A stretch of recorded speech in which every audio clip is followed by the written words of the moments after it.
Welcome to CTV News, Your Canada. We'll bring you profiles of fascinating Canadians and stories about your community. Thank you for watching. What Willie told me is he did not see the sun. So everybody knows what that means. 1, 2, 3. It's an early spring! For the 6th consecutive Groundhog Day, Wiarton Willie hasn't seen his shadow, which by tradition means it will be an early spring. It's fitting for the weather we've been having for the last 2 to 3 weeks. So, you know, people in this area are used to this type of thing. We're here in the wintertime. We know what it's like. But it is nice to hear from Willie on a beautiful day like today that it's going to be an early spring. A parking lot packed with folks from across Ontario braved minus 20-degree temperatures this morning to hear Wiarton Willie's prediction, which was music to most people's ears. I'm ready for an early spring this year. Too much snow already. Yeah, at this point. I mean, I do love winter, but at this point, I'm ready for spring. We were hoping for an early spring, and hopefully he's going to be right this year. Yeah, what do you think? That would be great because my car said it was minus 18 this morning heading out here, and let's get her a little warmer. Early spring would be great. Like much of Ontario, Wiarton has been absolutely buried in snow this winter. Almost 350 centimeters so far. That's what Wiarton would normally get in an entire winter. The gentleman on stage mentioned about his snowblower was blowing belts. We've been having the same things happen. You know what? We're just about ready for it to warm up, for sure. We're happy. Although enthusiastic for Willie's prediction of an early spring, some in the crowd are questioning just how realistic it might be. Well, I mean, I'm excited for tulips, but it's hard to believe that spring's coming early when it's this blistery cold, but we can stay optimistic, right? I mean, I do have hopes that it is going to be an early spring, but I don't really know with how cold it is. I think the bay's frozen. I don't think we're going to get winter this far, but I think we're going to get a really early spring. So once again, the crier's bell did ring. Yes, Willie predicts. Now hear this. It's an early spring! In Wiarton, Scott Miller, CTV News. Brittany Savage says every time she gets behind the wheel of a car now, she feels blessed. There were too many factors for that to come together the way it did to just call it luck. That's because on January 26th, the morning after a snowstorm, Savage's car ended up inside the cab of this transport truck, and she walked away from the crash uninjured. The best way I know how to explain it is snow plowing upward at monster heights towards me diagonally. After the snow died down, because it was still happening, or once he got onto the pavement is when I realized that it was a truck. I think I might have seen either the head of the truck or maybe the tail end spinning towards me. As a realtor, she was driving to a home inspection in Mallorytown from Brockville when she saw the eastbound transport careening into her westbound lane on the 401. She only had one final thought. I knew something was happening, slammed on my brakes, and all that I could think, all that was going through my head is, God save me, God help me. This is completely out of my control. Nothing I can do. With her vision obstructed and a smell of smoke arising, Savage forced her way out of her vehicle, miraculously unharmed. I looked to my left, I opened my door. There couldn't have been more than a foot of opening for me to get out. I saw that there was another transport coming up behind me, and I didn't know if he could slow down. I didn't know what that was going to bring, so I ran out of the car into the median to get away from traffic. That area kind of has the lake effect where the conditions can worsen quite quickly. We can get whiteout conditions as well as very icy roads. Savage says it was her faith in God that let her walk away that day. God saved my life. It was God. He placed me in that transport, in the cab of the transport, perfectly. Police say the driver of the transport truck was also somehow unharmed. No charges have been laid in this crash at this time, as police say the investigation into the incident is still ongoing. Dylan Dyson, CTV News, Brockville. This great horned owl is being assessed by staff at the Alberta Institute for Wildlife Conservation. They think it may have flown into a few windows and suffered head trauma. We are being just very cautious. You saw the gloves and the gowns and everything like that. They can be a avian influenza species. So at this time, head trauma and avian influenza look quite similar. So we're just being extra cautious, but we're running a bunch of blood work to just kind of see what's going on. Cassandra Lacusta says 2025 was a busy year for staff here, treating injured and orphaned wildlife. We had, I think, the highest number of ducklings we've ever had, and even then we set the record the year prior. So we set the record now 2 years in a row for the highest number of ducklings, which is insane. Lacusta says staff deal with many of the same species of wildlife repeatedly, like ducklings. But last year they saw more than a dozen mountain cottontails when they'd only treated 10 since the facility opened in 1993. We have never raised that many mountain cottontails, but we adapted and figured it out. We had to do a lot of research, which took a lot of time off of our staff to make sure that we were treating them all properly and getting them all the right nutrition and everything. The Institute relies on public donations to operate. More animals annually means higher expenses for medications and food because they all have different needs. The bigger they are, the more they cost. So things like our bear cubs, for example, can cost $100 a day to feed, between formula, meat, fruit, vegetables, and then staff time as well. The training that goes into making sure people know how to do these things, that also doesn't cost nothing. So it's quite expensive to take care of a lot of these animals. The Institute is looking at finishing up some outdoor projects in 2026 for some of the larger animals that it will likely see this year. Kevin Fleming, CTV News, near Madden.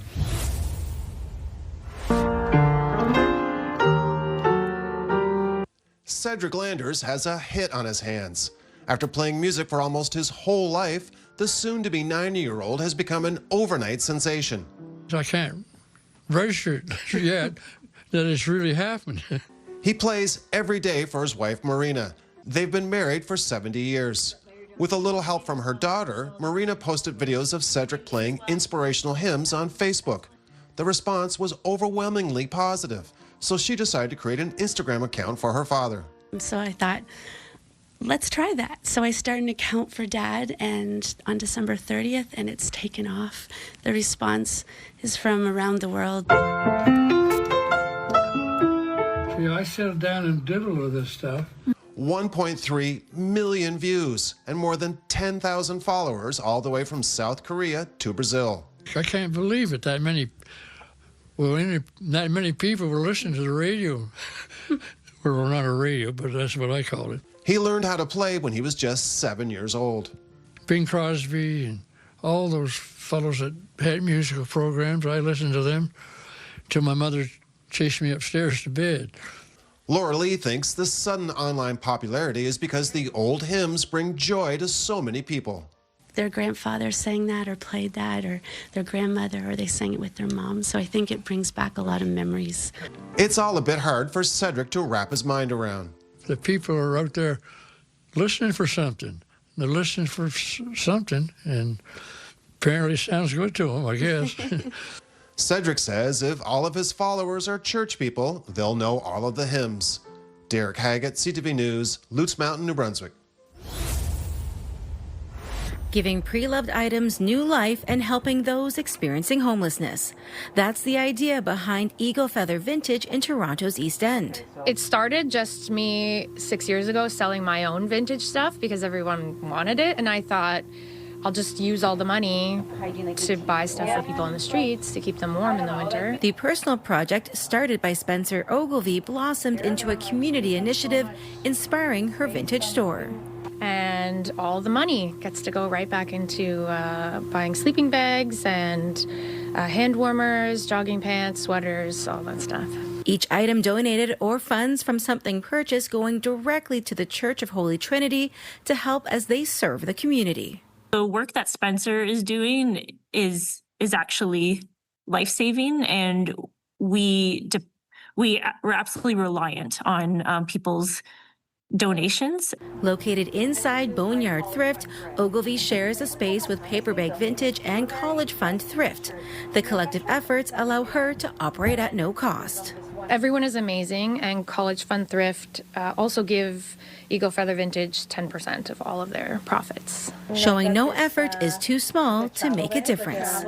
Community members can come down to Eagle Feather Vintage every Saturday between 12 and 4 to make a donation or to make a purchase, with 100% of those proceeds going back to help those most in need in our community. Jessica Smith, CTV News.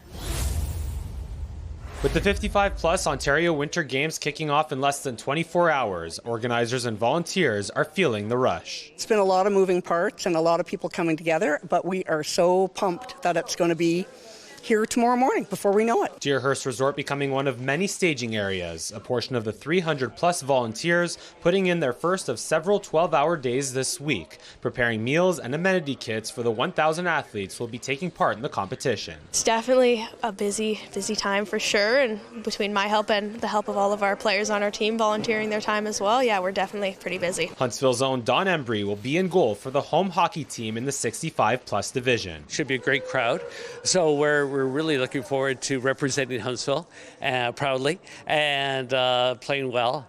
And so it's just we're super excited by it. The games featuring 11 sports taking place in 14 different venues across Muskoka, including Deerhurst Resort, which will be home for 100 of the athletes. We've got every hotel room booked. We've got Airbnbs booked. We've got family and friends with people sleeping on floors and couches. The economic impact expected to exceed $1.2 million.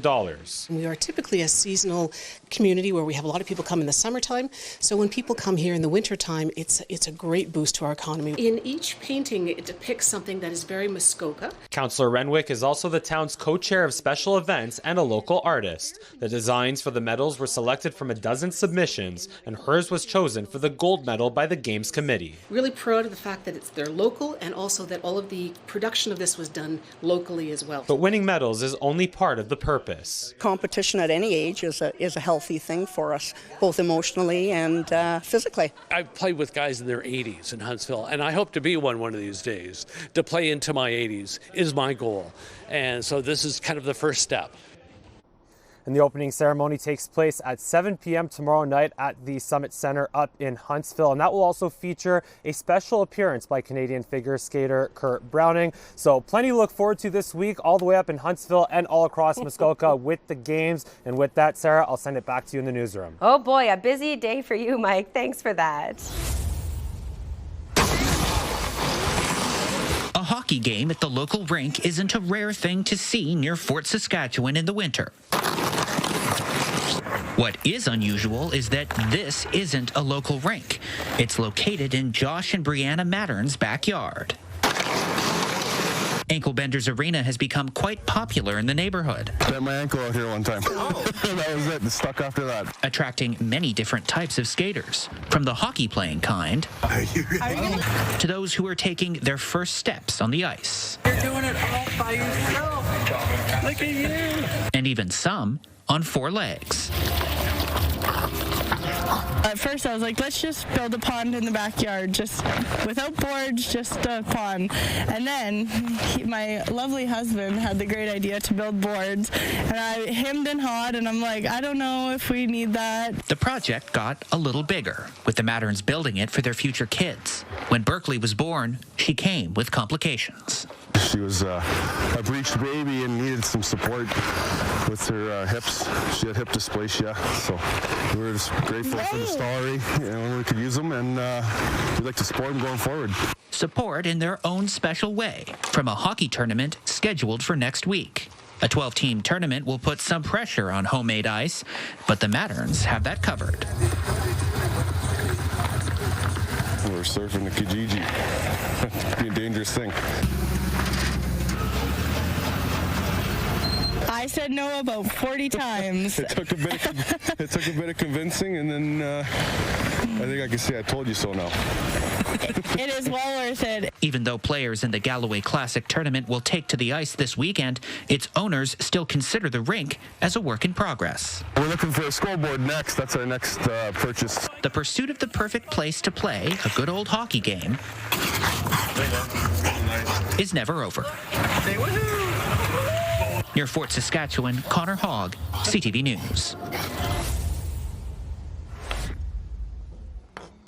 They say food is the universal language. At the Bob Rumball Center for the Deaf, that's being proven one dish at a time. I love to cook, so I've enjoyed so many things. It's great to have a new experience, and also, like we support each other, so I might be, used to cooking, but we all learn from each other. This month, the Centre, in partnership with the Northern Ontario Association for the Deaf, launched a new free cooking series for seniors. There's people who have traveled an hour and a half to get here and be part of this very unique opportunity for learning something, but also the fellowship part of being with their friends and what they call their family here. It was made possible after the Sudbury Community Foundation selected the Centre for its community granting cycle. Last year we were able to support 15 different funding projects, this project being one, and we're thrilled to be here today to see it in action as well, to see all of the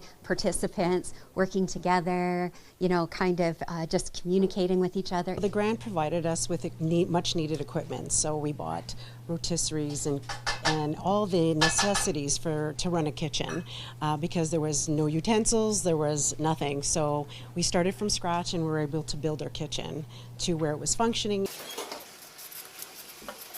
While the turnout has been strong, the goal goes beyond the plate. For many deaf seniors, isolation is a daily reality. Mental health has gotten better, people's mood have changed, people feel less isolated because they can come here and have a space to hang out and socialize and do things. So it's just amazing to see what getting involved in your community with a group of people can do. Moving forward, these classes will be held here once a month. And officials say there's more on the menu with themed cooking sessions already in the works. Amanda Hicks, CTV News, Sudbury.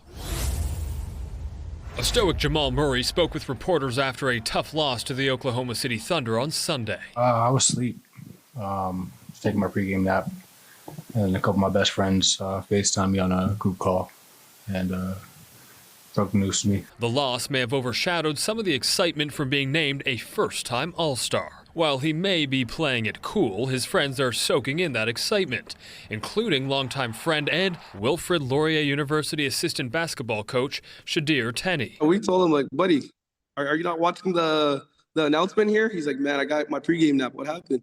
But he's got named All-Star, man, and then, he started smiling. Kitchener's own Jamal Murray gets the All-Star nod in his 9th season. He's long said that if he were to make an All-Star game, he'd take it seriously, something fans may see as a breath of fresh air, considering many recent All-Star games have seen a no-defense display from star players. I'm down to play one-on-one. I don't care. I'm just a competitor, right? So I would like to play. That doesn't mean there aren't some tricks up his sleeve and won't have some fun with his shot making. Half court, full court shot. Hey, I don't care. I'm gonna make it though. So. And that's certainly in the realm of possibility given the season he's having. Career highs in points, shooting percentage, three-point percentage, rebounds, and assists. His best friends are challenging him even more. He needs to make a left-hand three-point shot. He's a really good left-hand shooter, but I haven't seen it in a game yet.